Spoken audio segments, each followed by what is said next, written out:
Imagine sitting in a padded armchair on a luxurious train, looking out the window. You know you are at the center of a new world empire, and not only does the entire train belong to you, you also have several other incredible vehicles all to yourself. Because whether on land, on the water, or even in the air, Adolf Hitler traveled constantly in some of the most luxurious, most modern, and safest vehicles of his time.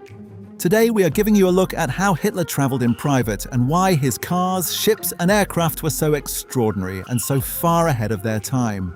Hitler's rolling headquarters, the Führer's special train, was especially luxurious and advanced. His private train, which was codenamed America, was far more than just a luxurious way to travel. It was more like a mobile fortress, and that is not an exaggeration in the slightest.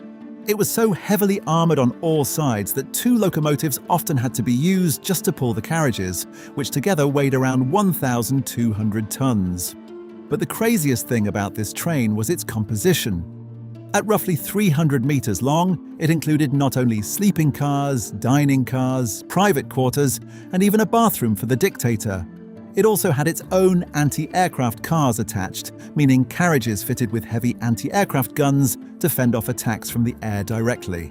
In front of the actual train, there were also so-called advance trains. They had only one purpose: to trigger mines on the tracks before the Führer passed over them. All of these security measures were necessary, though. Hitler spent much of the war on this train and effectively ruled from the rails. In fact, because of its luxurious fittings, he jokingly referred to it as the Hotel Rolling Reich Chancellery. So that he could stay up to date inside this hotel and communicate with the outside world while traveling, Hitler's train was equipped with state-of-the-art radio rooms. These also included the famous Enigma cipher machines, which were used to encrypt messages. Even though very few people know it, Hitler did not just have a private train, he also had his own state yacht, and that as early as 1935, when the idea of a modern super yacht barely existed yet. Even so, the Aviso Grill was already designed in an unusually modern and luxurious way. Not only was the ship an astonishing 135 meters long, it also featured an interior that offered the height of luxury for the 1930s. It had a modern Art Deco design, complete with a bar shaped like a globe.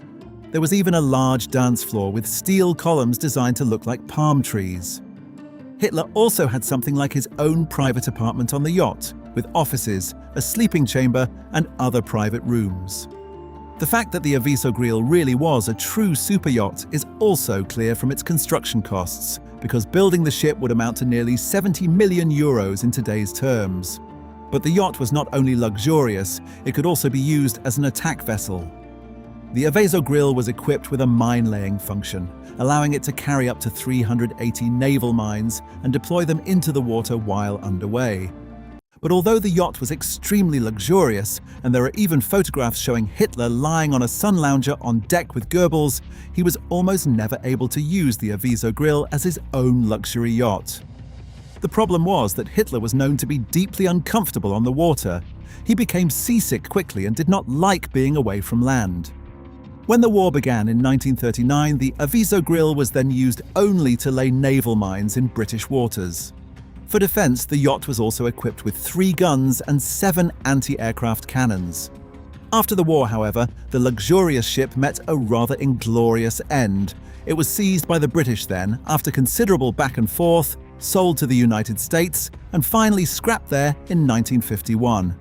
Curiously, the famous globe bar survived and ended up in a barn in Maryland in the United States, where it remained for 70 years before being bought by a collector for around 250,000 euros. But traveling across land and sea was not enough for the dictator.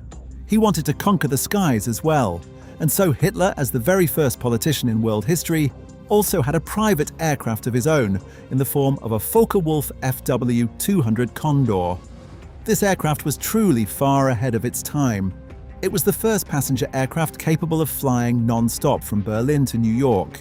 Even the standard version of the Focke-Wulf was extremely luxurious inside. At the time, airplanes were usually still very Spartan, whereas this one had proper rows of seats with comfortably padded armchairs. But Hitler's version of the aircraft had a few special features of its own. He called his plane the Immelmann III, and it had one especially remarkable detail: Hitler's personal armchair, the seat he used during flights. Built into it was a special mechanism. In an emergency, a hatch in the floor could open, and the chair with Hitler in it would have been dropped out of the aircraft by parachute. A kind of early ejection seat, only far more complicated. Hitler never used this function, but its very existence shows just how much the dictator feared for his life even while traveling. Now let us return to the ground and to what was probably the dictator's most iconic vehicle, the Mercedes-Benz 770K, also known as the Great Mercedes. Whenever Hitler took part in parades, he was almost always seen standing in this elegant open-top car, which even in its standard version cost as much as around 30 ordinary cars of that era. Adolf Hitler's custom-built Mercedes-Benz 770K, however, was not just a luxury vehicle but practically a tank on wheels, and therefore almost twice as expensive. The car was 6 meters long, 2.20 meters wide, or 1.70 meters high, and weighed almost 5 tons. To put that into perspective, that is as much as 3 modern mid-size cars combined. Thanks to their 12-centimeter steel armor, the doors were so heavy that they could barely be opened by one person alone.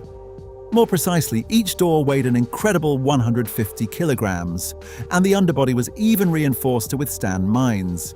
In fact, half a kilogram of dynamite could have exploded directly beneath the vehicle without harming the occupants. Naturally, the windows were specially protected as well. The glass was 4.5 centimeters thick armored glass. In fact, Hitler did not own just one of these cars, but several. One of the surviving models received a top bid of $7 million at an auction in the US state of Arizona in 2018. The seller, however, considered that too little, so he kept the car.